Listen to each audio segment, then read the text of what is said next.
Hello, everyone, and welcome back to Across the NFL here on Huddle Breakdown. In today's episode, we will look at last week's game against the Minnesota Vikings, where Jake Gruden was coaching in his first game as interim head coach. We will look at some stats and scores across the league and look ahead to next week, and also look ahead to the 4 games that we will play in next week's episode. We will start in the second quarter, and we got to give a little love to David Wells, the fullback. Here, I like this play design, by the way, and David Wells powers his way in to the end zone. I thought he's done a nice job for us transitioning from tight end to fullback. He's done a great job for us there. Here, a rare turnover forced by our defense, and it's actually pretty good coverage across the board. Really nowhere to go. Those 2 out receivers do look open, but you would assume our defense would make a play on it, and this guy in the middle is basically triple coverage. So a coverage sack and a rare fumble by our defense. That's one thing we got to get better at next year, is forcing turnovers. Here is a 4th and 1 play that comes up short, and I know Madden kind of sucks sometimes at their spotting of the ball, but this one doesn't even make sense. I mean, here it looks like Gardner Minshew is going to be across the line, and he's down there. If I make a line from the first down marker, I mean, it's like his whole body is across the first down marker. I did not agree with that call, and I still don't know how that call was made. Here is a 3rd and 7 on that, or later rather, in the second half. Kirk Cousins surveying again, and our defense and coverage did well. We're going to go back and look at it again here. This is highlighting another problem with this defense, though. We have to get better at getting pressure with just 4-man rush. We can't really call man coverage because we get beat, and then that leaves a lot of the blitzes out of play. So here we drop back. It's a 4-man rush, and we hold up in man for a good bit of time, but obviously just so much time Kirk Cousins has, Dalvin Cook is able to work his way open. Here is a 4th and 3 and a rare drop by Laviska Shenault there. It was going to be a tough catch, but we may need to rethink the 4th down play calls here for this team and go back to the drawing board. I mean, he looks pretty open right now, and that is when I decide to throw it. But great job by this Minnesota Viking to come down on the football and make the great hit. Here is a play late in the game, an interception, just having to heave it up deep. Now looking at it, this guy over here is probably the better throw. At least just give him a chance. Here we just kind of throw it up in the air late in the game, trying to make something happen. It doesn't work there.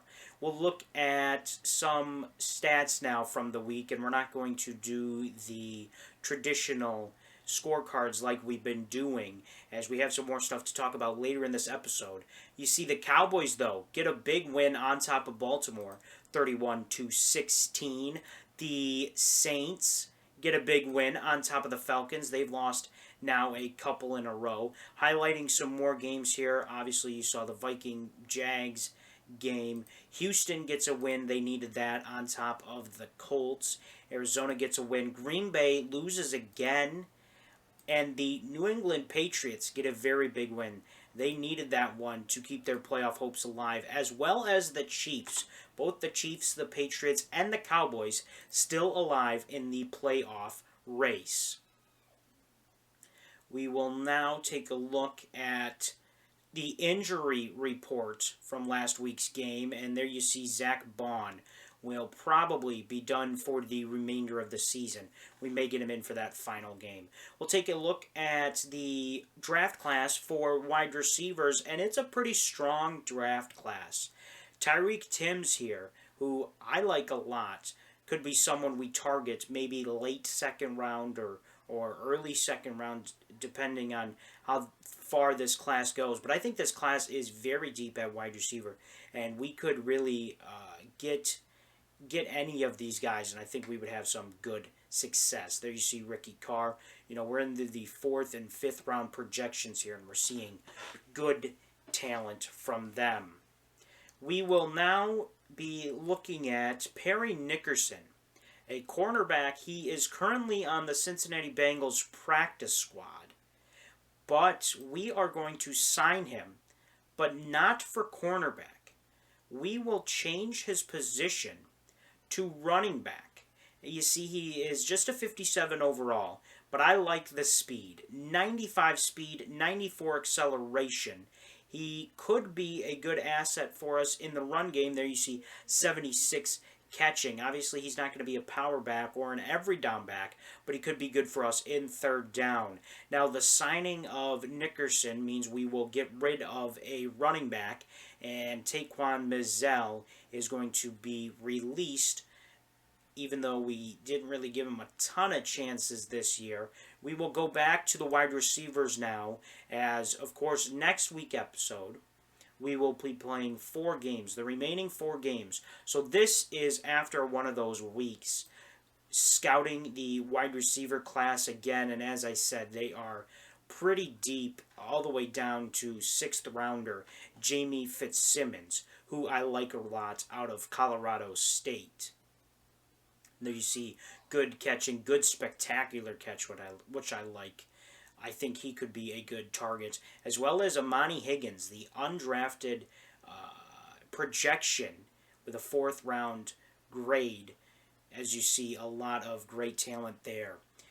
Now, late in the season, we will be making some adjustments to the offense and the team, just trying to get some younger guys in. Robert Tonyan will take the majority of the snaps at tight end for us. Josh Oliver will be the backup. Tyler Effort's having a phenomenal season, but he's getting up there in age, obviously, so we will give Robert Tonyan the snaps. At defensive tackle, Timmy Jernigan, another guy who's had a pretty good season for us, but we will replace him with Hamilton just to get some more snaps. One more look here at the class, and this time at left tackle. And this does not look like a good left tackle class for us. A good offensive tackle class, really, as a whole. We thank you for watching today's episode of Across the NFL here on Huddle Breakdown. Next week will be those 4 games, and we will wrap up the season. And then the very next episode will be the off season. And in that episode, we have some exciting news for the channel.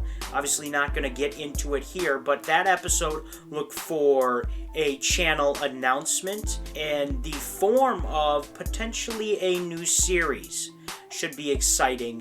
Stay tuned for that. Thank you again for watching today's episode. Please make sure you like, comment, subscribe, and share the video. And we will see you around at the next Huddle Breakdown.